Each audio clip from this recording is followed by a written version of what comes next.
Hey guys, welcome back to the Self-Confidence Project. I'm your host, Kimberly. Let's please talk about something that pretty much every man has experienced if he's out there dating after what feels like a promising first date. So I'm going to set the scene. Okay. You had a great time with this woman. You felt like there was chemistry. And when you think about the date, well, you noticed that she was smiling, that she laughed throughout the evening, and you both said to each other that you would talk soon. And then radio silence or a really delayed text from her. And suddenly you, like many men, are overthinking every little detail of this date. Now, you get stuck in this post-date haze and you're asking yourself, did I read the evening wrong? Is this woman really into me, or was she just being polite to me? And should I text her again, or what? Would that seem desperate? And if you've ever been trapped in this mental loop, then you are not alone. And in today's video, that's what I'm unpacking. We're going to decode one of the most frustrating aspects of modern dating, which is mixed signals. We're going to talk about what they actually mean, why they happen, and how you can respond like a very grounded, confident man instead of letting it mess with your self-worth. So why is it so darn confusing? Now let's start with the obvious. Modern dating is murky at best. And dating apps have made it very convenient and a lot easier to meet people. However, it has made it harder to build momentum. Apps have made it so that there's more choice out there, but there's less commitment.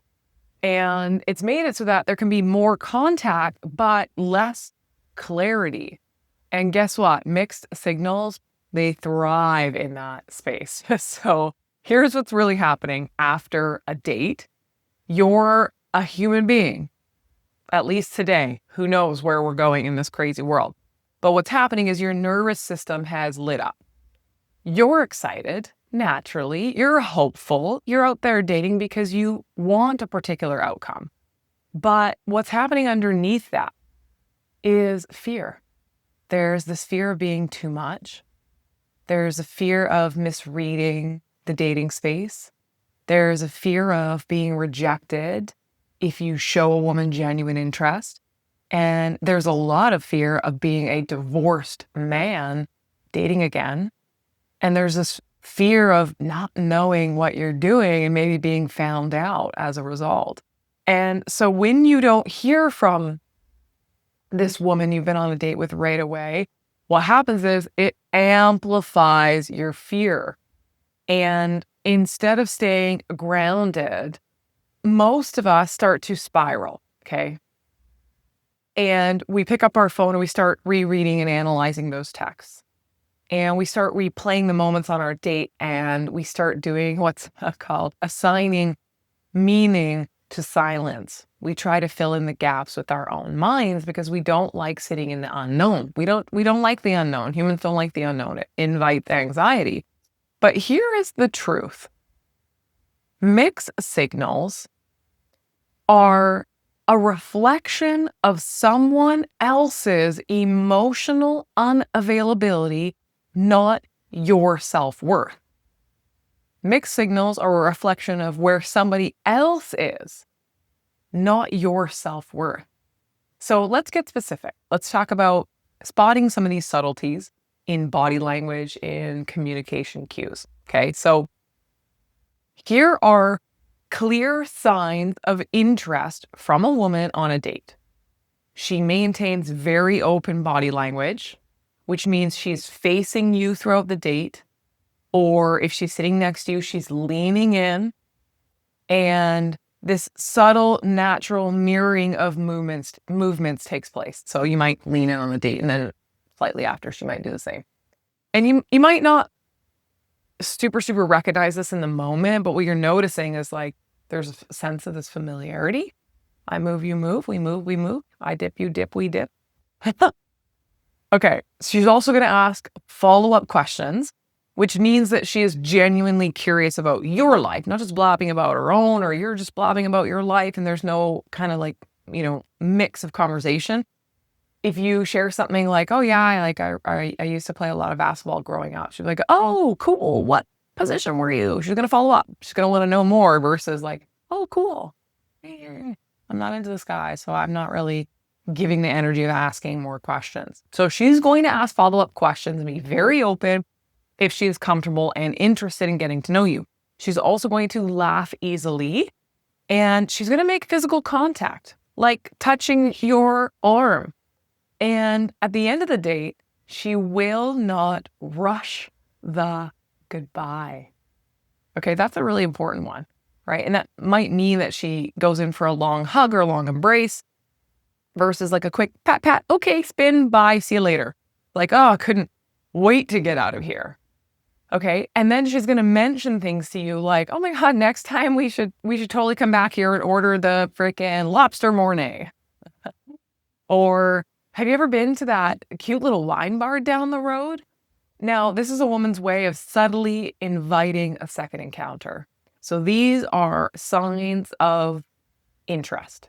And it doesn't mean that she knows with 100% certainty she's super romantically into you. It's that there's enough interest for her to want more of you, which means she's open to seeing you again. Now, let's contrast this with subtle signs of disinterest.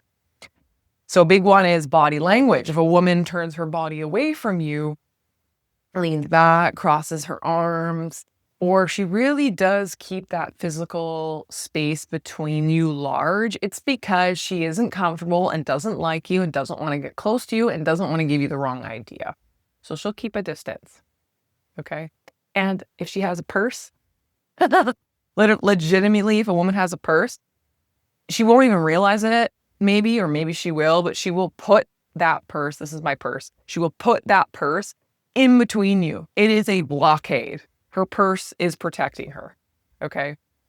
She'll also have pretty surface level answers. So you might be like, it's really hard to like get something out of this woman because she doesn't ask a whole lot back because women will kind of shut down when they're not interested. And so she's not going to give that beautiful feminine energy. She's just going to be like very short, very terse and like be like, cool, okay. And then you're going to be like, wow, it's really hard to make conversation with this lady. Maybe I need to work on my small talk, but it takes two to tango. She's also going to use tools as distraction. So maybe her napkin, she'll like, distract herself so she doesn't have to look at you for a minute. She'll dab her face or she'll pick up her phone and she might be like, oh, it's getting late or some shit like that, right? And so she'll glance around the room a lot because she's kind of like, that's how we feign disinterest. We're just like, when you're sitting in a really long lecture and you're like not that interested and you stop looking at the person giving the lecture, you start like noticing the exit signs, right? That's what happens when we're not interested. And then there's no conversations about next time. There's just like, okay, well, it was really nice to meet you. I had a nice time. Good night. Bye-bye. So here's the nuance. Sometimes women are just going to try to be as polite as they can. Let's not say they're actually polite because maybe they're raised to be what they think is ladylike, which is like not direct conflict. So they're not going to be like, I'm not having a nice time and I don't want to be on the stage and I don't want to see you again. She's not going to do that, right? But she's going to just be like, hey, I had a really nice time. It was really nice to get to know you. And you're thinking, oh, it was nice to get to know me. But that doesn't mean that she wants to see you again, right? So she might smile, she might laugh, she might be gracious. That doesn't mean she's really interested. And that's where these subtleties can be difficult because politeness can look and feel sometimes like warmth. But that's why the body language and the follow through after the date is going to matter so much more than momentary charm. So the big tip I want you guys to think about is women that are curious about you make room for you. Physically, time, on text, they will make room and space for you if they are curious about you. So let's decode these hot and cold mixed signal scenarios that are pretty common. Let's look at 3 classic examples that I hear from my my male clients all the time. Numero uno, the enthusiastic woman, the enthusiastic texter who then disappears. So maybe she's really responsive to you one day and you're like, I feel on top of the world. But then she vanishes for like a whole day without any explanation. She like leaves you on red and you're like, okay, well, and your brain's like, well, maybe she just got busy and maybe I said something wrong and maybe I should text her again, or I don't know, maybe I offended her. And then you get all in your head. But if a woman's really responsive one day and not responsive another day, then she is giving you inconsistency. Okay. Number 2, you have a great in-person vibe, but it doesn't translate. It's not carrying over. So you had great chemistry on the date, or you feel you had great chemistry. You were laughing, and this woman seemed really engaged. Pardon me. It's early in the morning to have some coffee. Okay. All this talking. Great in-person vibe. Doesn't carry over. So great chemistry. I got a frog in my throat. You're laughing. She seems engaged. Maybe it's a sexy, raspy voice. But now her replies are lukewarm and they've gone very vague when you try and plan another date. So you're thinking, this woman really liked me on the date, but now she doesn't really like me, but I need to try harder. But no, you don't need to try harder. It's, if a woman liked you, she'd make space for you. So thank you for listening through the frog. There's also the common scenario of she's really friendly and warm. She replies to you, but she never freaking initiates. And I'm not talking like 1 or 2 days after your first date. I'm talking, you've been talking now and you realize it's been a few weeks and you're the one doing 100% of the effort. So the key insight here is inconsistency is a message. And it might not be the message that you want to hear, but it's still communication. So sometimes it's because there's internal conflict on her end. Sometimes it's because it's emotional avoidance. And sometimes it's because she's just not that into it. She doesn't really know how to tell you, and she doesn't want to be unkind, and she doesn't want to hurt your feelings. So she's trying to subtly give you the hint that she's not interested by widening the gap between when you saw her and when you hear from her, and when she agrees to maybe see you again, because she still doesn't know how to tell you no. So I don't want you to go like, oh, I knew something was off, or listen to every tiny little alarm bell that goes off in your system, because sometimes that's your own fear speaking. And so what you need to do is assess over a little bit of time, because if you haven't dated for a while and you go on a date with a woman, you're naturally going to have a little bit of anxiety there. And you don't want to be like, I'm feeling anxiety, this must be not the right woman for me, and then blow the whole thing up. You don't want to act out of fear.